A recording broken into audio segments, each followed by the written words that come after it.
ಆತ್ಮೀಯ ಬಂಧುಗಳೇ, ಶ್ರದ್ಧೆಯ ತಂದೆ ತಾಯಂದಿರೇ, ನಲ್ಮೆಯ ಸಾಹಿತ್ಯಾಭಿಮಾನಿಗಳೇ, ಜಗತ್ತಿನ ಪರಸ್ಪರ ಸ್ನೇಹ ನಂಬಿಕೆಗಳ ಬಗ್ಗೆ, ಅದರಲ್ಲಿರುವಂತಹ ಪೊಳ್ಳುತನದ ಬಗ್ಗೆ ಕುಹಕವಾಡ್ತಾ ಇದ್ದಾರೇನೋ ಅನ್ಸುತ್ತೆ DVG ಅವರು ಈ ಒಂದು ಕಗ್ಗದಲ್ಲಿ.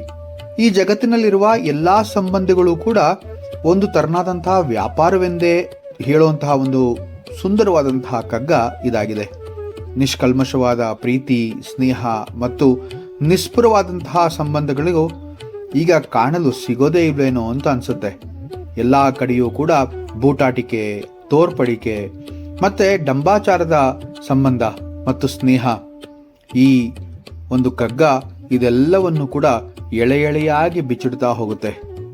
ಈ ಮೋಹಗಳೋ, ನೇಹಗಳೋ, ದಾಹಗಳೋ ಅನ್ನುವಂತಹ ಮಾತಿನಲ್ಲಿ DVG ಅವರು ಬಹಳ ಸುಂದರವಾಗಿ, ಮಾರ್ಮಿಕವಾಗಿ ಒಂದು ರೀತಿಯ ಈ ಜಗತ್ ವ್ಯಾಪಾರದ ಗುಟ್ಟನ್ನ ಹೇಳ್ತಾ ಹೋಗ್ತಾರೆ.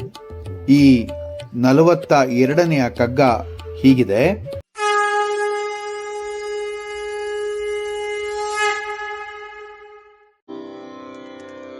ಆಹ ಈ ಮೋಹಗಳೋ, ನೇಹಗಳೋ, ದಾಹಗಳೋ ಊಹಿಪೆಯ ಸೃಷ್ಟಿಯಲಿ ಹೃದಯ ಮಿಹುದೆಂದು ಹೋ ಹೋ ಹಾ ಹಾ ಎಂದು ನಮ್ಮ ಬಾಯಿ ಬಿಡಿಸುವುದೇ ಈ ಹರಿಬದೊಳಗುಟ್ಟೋ ಮಂಕುತಿಮ್ಮ ಮಂಕುತಿಮ್ಮ.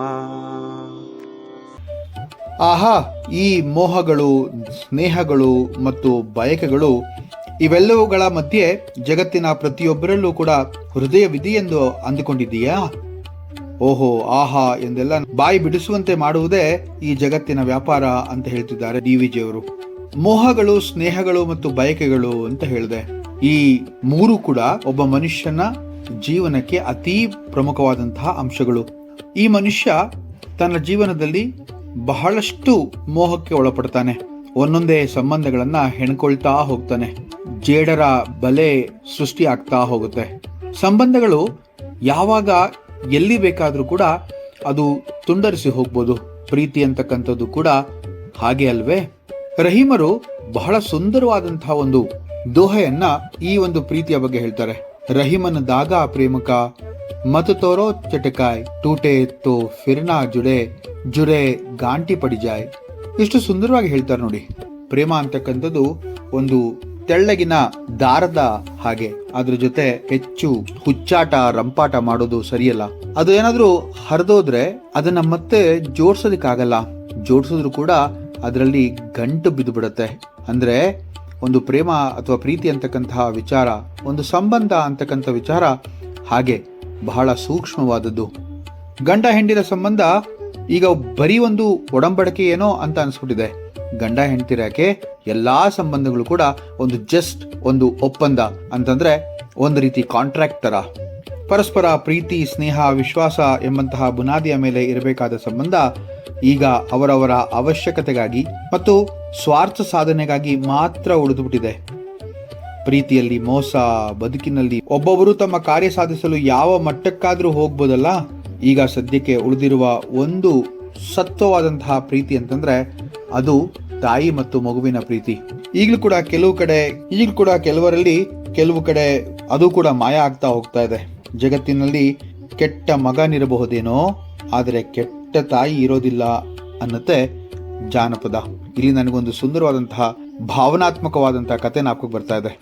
ಒಬ್ಬ ತಾಯಿ ಗಂಡನ್ನ ಕಳೆದುಕೊಂಡಂತಹ ಅವಳು ಬಹಳ ಕಷ್ಟಪಟ್ಟು ತನ್ನ ಮಗನನ್ನ ಬೆಳೆಸ್ತಾಳೆ. ಒಂದು ಒಳ್ಳೆ ಆಫೀಸರ್ ಅನ್ನಾಗಿ ಕೂಡ ಮಾಡ್ತಾಳೆ. ಅವನಿಗೆ ಮದ್ವೆನೂ ಕೂಡ ಮಾಡ್ತಾಳೆ. ಆದ್ರೆ ಒಳ್ಳೆಯ ಪತಿಗೆ ಕೆಟ್ಟ ಸತಿಯು, ಕೆಟ್ಟ ಸತಿಗೆ ಒಳ್ಳೆಯ ಪತಿಯು ದೊರಕುವುದು ಭಗವಂತನ ಲೀಲೆ ಅಲ್ವೇ?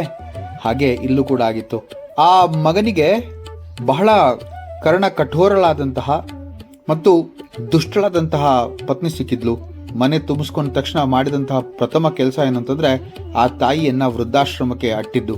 ಅಷ್ಟೇ ಸಾಲದು ಅಂತೇಳಿ ಅವಳ ಆಸ್ತಿ, ಅವಳ ಹತ್ರ ಇದ್ದಂತಹ ಒಡವೆ, ವಸ್ತ್ರಗಳನ್ನೆಲ್ಲ ಕಸ್ಕೊಂಡಿದ್ದು. ಹೀಗೆ ನಡೀತಾ ಇತ್ತು.